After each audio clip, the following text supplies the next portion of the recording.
కొడుకు వాళ్ళు ఇప్పుడు వస్తారు. డ్రెస్ చేంజ్ చేసుకోవడానికి వెళ్ళారు. మా ఆవిడ కూతురు కూడా వెళ్ళారు. ఇప్పుడు వచ్చేస్తారు. నిదానంగా రానివ్వు. అందులో ఎటువంటి ఇబ్బంది లేదు. యానీకి సాబుకి దీనివల్ల మంచి జీవితం ఏర్పడని. ఫంక్షన్ అయిపోయిన తర్వాత నా భారం తగ్గినట్టు ఉంది. ఆడపిల్ల భారం కాదని తెలిసినా నేను మాత్రం బాగా టెన్షన్ పడ్డా. ఆడవాళ్ళైనా మగవాళ్ళైనా మంచివాళ్ళైతే చాలు, వాళ్ళ వల్ల ఊరికి మంచే జరుగుతుంది. అవును.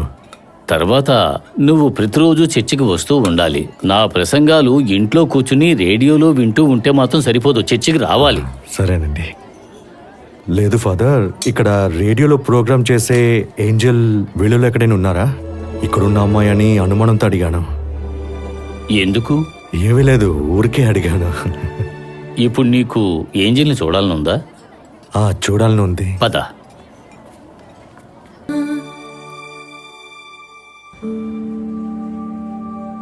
తన మనసు నేను చూడగలను.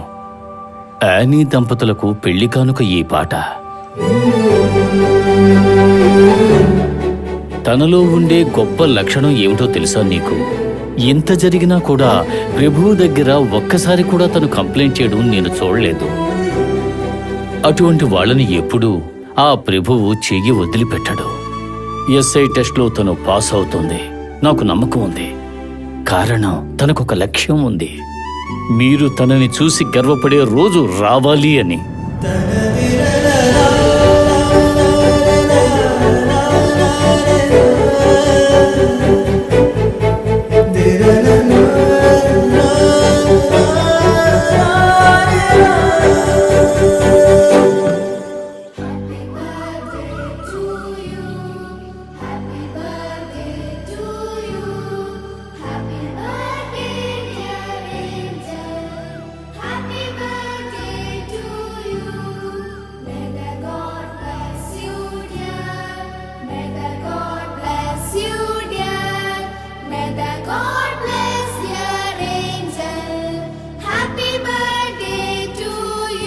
ఈ రోజు ఒక స్పెషల్ డే.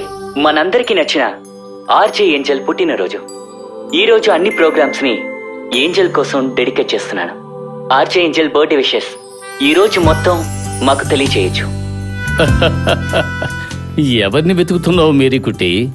పిల్లలందరూ ఎఫ్ఎం స్టేషన్లో ఉన్నారు. వాళ్లే ఈ కోరస్ పాడారు.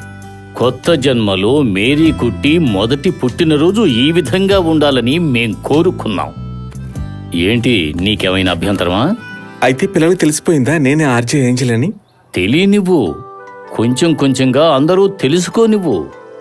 దాచిపెట్టడానికి ఇదేమీ దారుణమైన పని కాదు కదా. ఏదేమైనా ఇది పెద్ద సర్ప్రైజ్ ఫాదర్.